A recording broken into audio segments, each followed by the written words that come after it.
Have you ever thought about how one single thing going wrong inside your body can set off this crazy domino effect? Well, today we are diving into a really dangerous medical puzzle that does exactly that. So here's the big question, the central mystery we're going to unpack. It just doesn't make sense on the surface, does it? You have kidneys that aren't diseased, they're not injured, they're perfectly fine, and yet, when the liver starts to fail, they can just stop working. How is that even possible?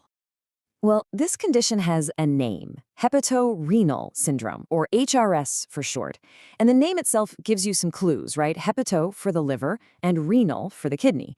But the key phrase here is not structurally damaged. We're talking about a functional failure. The kidneys are basically innocent bystanders caught in the crossfire of a crisis that's starting somewhere else entirely. To really figure this out, we have to stop looking at the kidneys. I know, it sounds weird, but they aren't the source of the problem. They're actually the final victims in this huge system-wide failure. It's a terrifying chain reaction, and it all starts with the liver.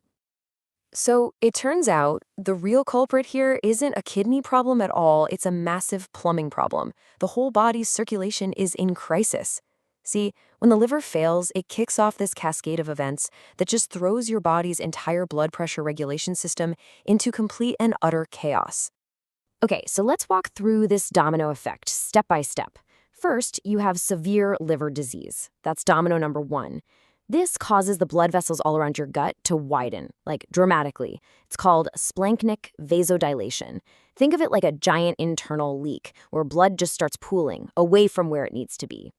Because of that leak, the body's overall blood pressure just plummets. So naturally, the body panics. All the alarm systems go off, trying to get that pressure back up. And its solution is, well, it's pretty drastic. It decides to clamp down and cut off blood flow to areas it thinks are less important. And tragically, the kidneys make that list. The vessels leading to them squeeze so tight that the kidneys are literally starved of blood, and they start to fail.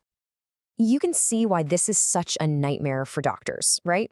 How in the world do you diagnose a failing organ when all the physical scans and tests show that it's structurally fine? You basically have to become a detective, hunting for clues to a problem that's almost invisible. And this is the key to the whole thing. To figure out if a patient has hepatorenal syndrome, doctors have to prove it's not anything else. They have to systematically rule out every other possible reason for kidney failure before they can land on an HRS diagnosis. It's literally a process of elimination. They have this whole checklist. Is the patient in shock? No. Did they respond to getting more fluids? No. Are they on any kidney-damaging drugs? No. Is there anything weird on the ultrasound? Nope. Only when every other box is checked no are they left with a ghost in the machine. Hepatorenal syndrome. Now get this, HRS isn't just one thing. It actually shows up in two different ways. There's type 2, which is this slower, more gradual decline. But then there's type 1. And type 1 is a full-blown medical emergency. It's aggressive, it's fast. We're talking kidney function can get cut in half in less than 2 weeks. The prognosis here is extremely grim. And when that diagnosis comes back as type 1 HRS, it is an absolute race against the clock. The focus immediately shifts from, what is this, to what can we do right now to pull the body back from the brink of a total collapse. So, doctors have this toolkit to try and fight back. They use powerful drugs to try and tighten up those leaky pipes. They infuse a protein called albumin to pump up the blood volume. Sometimes they even use a special procedure called a TIPS shunt as a sort of bridge. Dialysis can also help keep the patient stable. But, and this is so important, all of these are just supportive measures. They're buying time.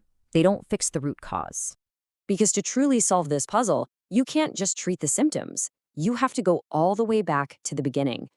You have to fix the very first domino that started this whole catastrophic chain reaction in the first place. You have to fix the liver. And the stakes just could not be higher. I mean, look at this. Without that definitive fix for type 1 HRS, the median survival is less than 2 weeks. The mortality rate is over 90%. It's absolutely devastating. But, and this is a huge but, with the ultimate fix, that story completely flips on its head. The 5-year survival rate jumps all the way up to 60%. That is a staggering reversal of fortune. It's a true second chance. Which brings us to the one and only definitive cure for hepatorenal syndrome, a liver transplant. It makes perfect sense when you think about it.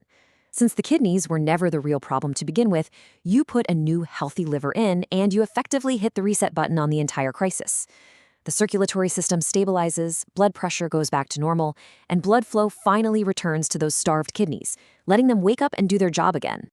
It's such a powerful and kind of scary reminder of how deeply interconnected our bodies really are.